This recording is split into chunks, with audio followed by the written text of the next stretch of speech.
إليكم النقطة الصحفية اليومية حول جائحة كوفيد والوضع الوبائي في البلد.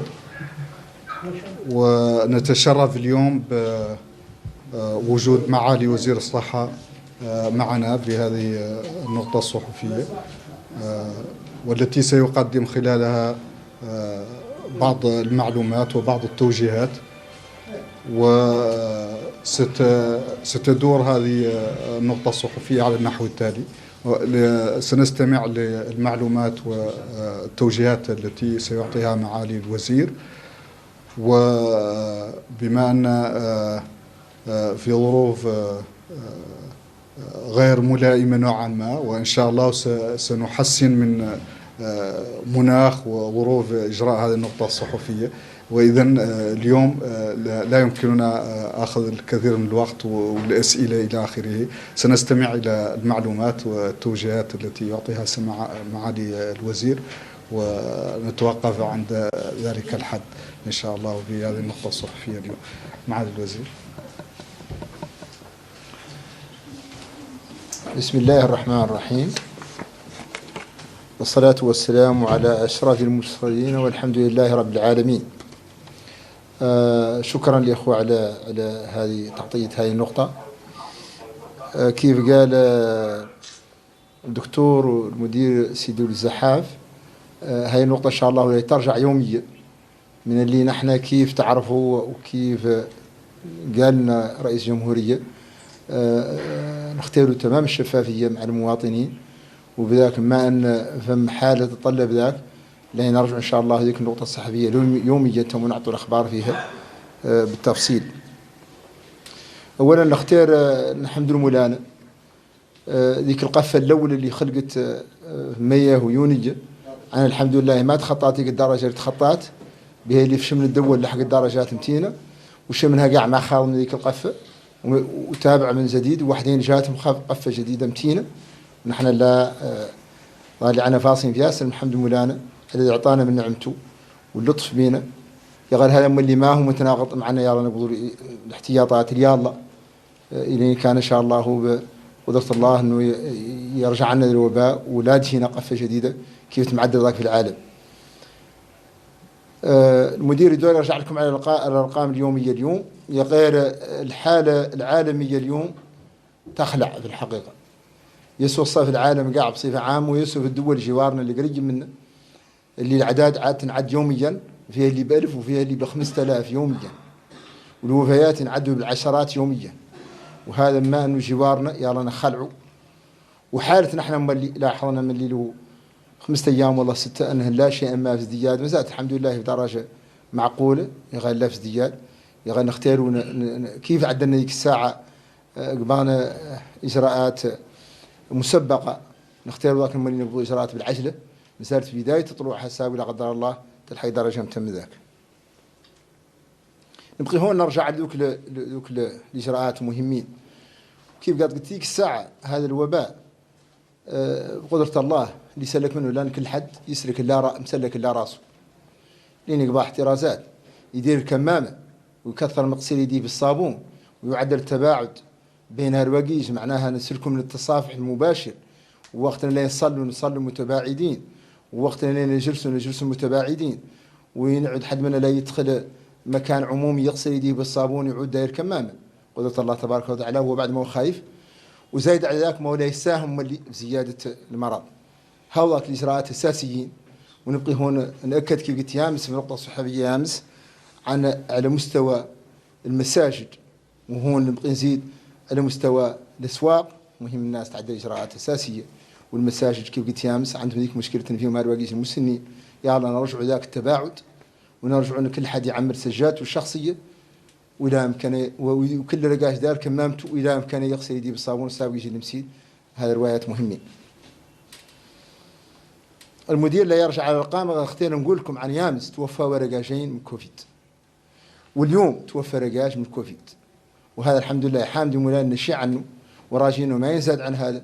غير هذا ينخرصناه من قريب، ذوذوا أرواقيج الودار منان ما جاوا للطب ما هم مستاخرين، ينفاتوا عادوا في حالة متينة، وعاد الانعاش ما تلقى ذلك الشيء قدرة الله. معناه أن نختار هون نحث على الناس ترجع. كل حد حس بالحمى، والله حس بقاشوش، والله حس بزكام، يا الله يجيب العجلة للطب، أقرب طب له يعدل له فحوص، متوفرة الحمد لله في جميع الأطباء. إلى عاد ما هو يتمونك، وإلى عاد هو روايته اللي بيسيطة قريب يعالج في أول وقت.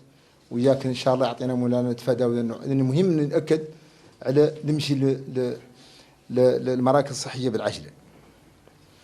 الرواية الثانية اللي مهمة، احنا ذيك الساعة كيف تعرفوا كان جميع حالات الوفاة ينفحصوا، ذاك زاد هو مهم. نبغي نأكد على رواية عن المواطنين، مع أن إجازهم بالخير ذيك الساعة جو مع جميع هذا في بداية ذيك الساعة القفو، وذاك عاون من الحمد لله راجعت بقدرة الله.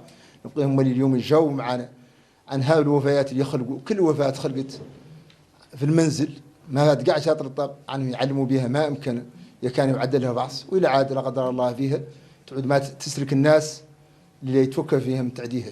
هذا مهم نرجع ذاك الإجراء، والمؤسسات الصحية جاهزين ذاك، وإن شاء الله ندور نوفروا فيه ونعدلوا فيه التسهيلات يلا.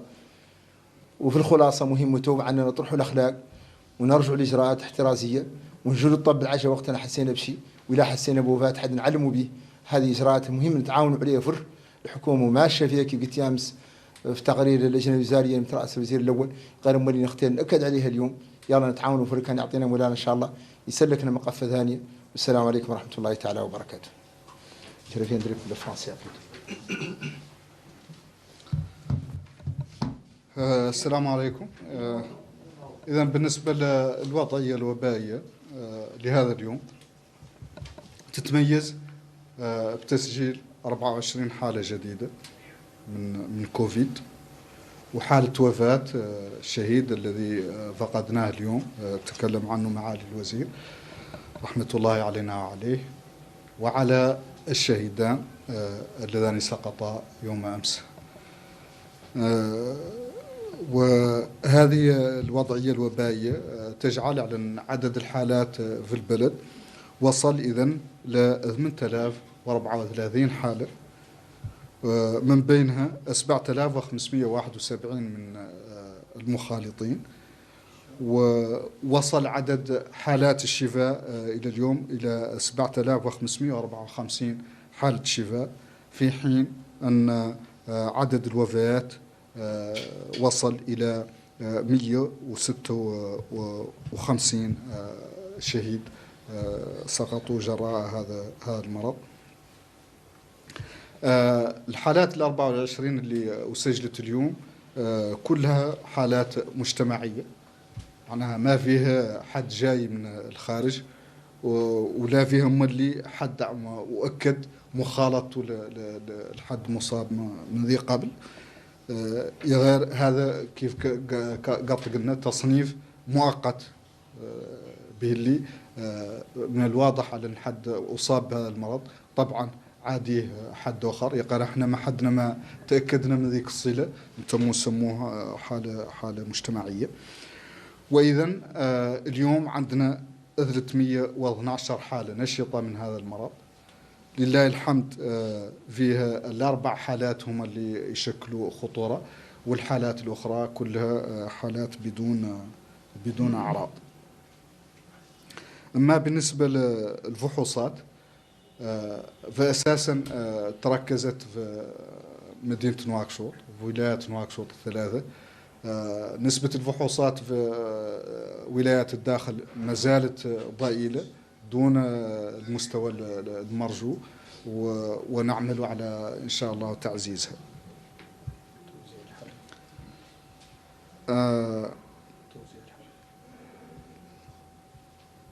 بالنسبة للحالات التي سجلت بتتوزع على النحو التالي: فيها 10 حالات في تفرق زينة، حالة من دار النعيم، 3 حالات من تيارت، 5 من توجونين، حالتان من عرفات، حالتان من الميناء، وحالة من الرياض. إذن كل هذه الحالات تتمركز في ولاية نواكشوط.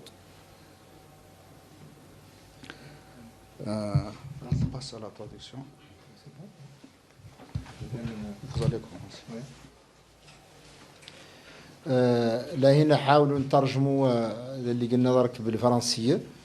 بسم الله الرحمن الرحيم وصلى الله على أشرف المرسلين والحمد لله رب العالمين. Je disais que on dit alhamdulillah pour le fait que notre pays est resté quand même largement en deçà de l'atteinte par cette épidémie par rapport à beaucoup de pays du monde. Et ceci grâce à Dieu et grâce à l'engagement de tout le monde, le gouvernement, les populations, les acteurs. Mais on voudrait préciser que ce point de presse, on va le remettre quotidiennement tous les jours à 18h parce que nous avons remarqué depuis quelques jours une recrudescence des cas. Hier, on a eu 2 décès, aujourd'hui 1 décès. Et donc, on a peur que nous soyons au devant du deuxième vague. Et il est important qu'on prenne conscience de cela. Et dans le cadre de la transparence et sur l'instruction de son Excellence le Président de la République, nous allons tous les jours vous donner la situation pour vous permettre d'être au courant de la situation réelle du pays, mais surtout pour que tout le monde prenne conscience de son rôle dans le cadre de la lutte contre cette pandémie. Je voudrais dire ici que la situation mondiale est très inquiétante. De façon globale, vous le suivez dans les médias, elle est très inquiétante, mais aussi elle est très inquiétante dans certains pays de notre voisinage proche, où les cas sont comptés par milliers par jour et les décès par dizaines par jour. Et donc ça nous fait peur, en plus du fait que le nombre de cas, comme je l'ai dit, a augmenté. Le directeur général de la santé reviendra sur les chiffres tout de suite. Et dans ce cadre, je voulais insister sur le fait, comme je l'ai dit hier au décours de la réunion du comité interministériel présidé par son Excellence le Premier ministre, qu'il est important de revenir aux mesures de prévention. Les mesures individuelles, il faut que chacun fasse le maximum pour porter son max toute la journée. Travaillons pour un espacement entre les individus. Travaillons pour le lavage le plus fréquent possible des mains au savon. Ce sont des éléments importants. Et en particulier quand on va dans les lieux publics, que ce soit les mosquées, que ce soit les marchés, que ce soit les écoles, c'est important que ces mesures soient prises. Il faut que chacun participe. Chacun ait responsabilité d'abord pour se prémunir personnellement, mais aussi une responsabilité pour participer à la lutte contre cette maladie. Et pour les mosquées particulièrement où on a des personnes âgées, il est important, comme je disais, qu'on revient à l'espacement lors de la prière, que chacun utilise son tapis personnel et que l'utilisation des masques soit systématique. Les décès dont je parlais tout de suite, en fait, sont pour la plupart des décès qui sont venus juste quelques heures, un jour au maximum ou 2 avant de décéder. Donc on a un retard. Il est important que les gens, quand ils sentent de la fièvre ou de la toux ou des maux de tête ou un syndrome gripal, qu'ils aillent à la structure de santé la plus proche. Toutes les structures disposent de moyens de tests. Comme ça, on saura est-ce qu'il est positif au Covid et à ce moment-là, on s'en charge. Ou bien ce n'est pas le cas et à ce moment-là, il s'est traité. Mais il ne faut pas garder les cas dans les domiciles, c'est très dangereux. Et justement, on a eu ces cas-là, mais on craint qu'il y ait aussi des décès à domicile. Et dans ce cadre, je voudrais insister aussi sur le fait qu'il est important que les décès qui se passent au domicile, qu'on en soit informé. Comme à la première vague, c'est important, parce que si jamais un décès a eu lieu à domicile par Covid et qu'on ne fasse pas attention, les personnes qui vont s'occuper de la dépouille mortelle risquent d'être infectées. Donc c'est important d'être informé systématiquement de tous les cas de décès. Comme ça, on va les tester. Et s'ils sont positifs, on va s'occuper de la prière et de l'enterrement dans les bonnes conditions, mais dans des conditions qui ne mettent pas en jeu la responsabilité, le risque de s'infecter. Et donc, une fois encore, prudence, important de respecter les mesures de prévention individuelle et collective. Et j'en appelle à la responsabilité de chacun. La situation est encore moins inquiétante que dans d'autres pays, mais elle est en ascendance, elle est en augmentation et nous devons tout faire pour qu'elle ne prenne pas plus d'importance. Wassalamu alaikum wa rahmatullahi ta'ala wa barakatuh. Je laisserai le directeur là-dessus.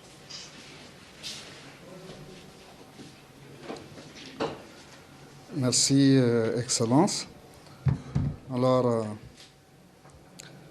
par rapport à la situation épidémiologique de la journée d'aujourd'hui, elle est caractérisée par l'enregistrement de 24 nouveaux cas de Covid en ce jour, tous des cas communautaires, et l'enregistrement d'un décès rahmatullahi alayna wa alayh, après 2 décès qui ont été enregistrés, comme l'a dit son Excellence Monsieur le Ministre tout à l'heure, qui ont été enregistrés hier. Et ainsi, le nombre total de cas dans le pays atteint 8034 cas, dont 7571 sont des cas contacts et 281 comptabilisés jusqu'à aujourd'hui comme étant des cas communautaires. Quant au nombre de guérisons, il est de 7554 jusqu'à aujourd'hui et les décès sont au nombre de 168. Au jour d'aujourd'hui, on a 312 cas actifs, dont 302 cas asymptomatiques, n'ont pas de signes. Par contre, 4 sont considérés comme étant en situation plus ou moins grave qui nécessite les soins. Pour ce qui est de la répartition des cas enregistrés par région et Muqata'a, on en a sur les 24, 10 sont à Tevrak Zeyna, 1 à Dar Naïm, 3 à Teheret, 5 à Toujounir, 2 à Aravat, 2 à Ilmina et 1 à Riyad. Voici donc la situation épidémiologique de ce jour. Et Inch'Allah, notre rendez-vous est pour demain à 18h pour la situation de demain. D'ici là, on vous rappelle encore une fois les mesures de protection individuelle et collective qui consistent, bien entendu, à la distanciation sociale, au port des masques dans les lieux publics, les marchés, les mosquées et tous les autres lieux publics, au lavage des mains le plus possible, en particulier après la sortie de la maison et avant d'aller dans les lieux comme les mosquées ou les endroits d'attroupement. Et de manière générale, limiter au maximum possible les déplacements vers les lieux publics, vers les lieux de regroupement, si ce n'est pas nécessaire, et rester vigilant par rapport aux membres de sa famille, par rapport aux voisins, pour déclarer tout cas de fièvre en particulier, de symptômes de toux, de fièvre, de rhume. Ce sont des cas qu'il faut déclarer aux structures de santé. On va activer les équipes d'intervention qui vont, en situation nécessaire, vont intervenir même au niveau des domiciles pour dépister et voir les cas. Et également, on encourage aussi tous les citoyens à s'orienter vers les structures de santé en cas de présence de ces symptômes. En plus de cela, on appelle aussi à la notification, la déclaration de tous les décès. Quoi qu'il en soit, tous les décès doivent être notifiés aux structures de santé et nous prendrons les mesures nécessaires pour gérer ces décès avec les dépistages et puis, si nécessaire, l'enterrement sécurisé s'il s'agit de décès dus au Covid. Voilà les mesures sur lesquelles j'insiste et que Son Excellence, Monsieur le Ministre, a rappelé clairement. Sur ce, je vous remercie et à demain, Inch'Allah. Assalamu alaikum.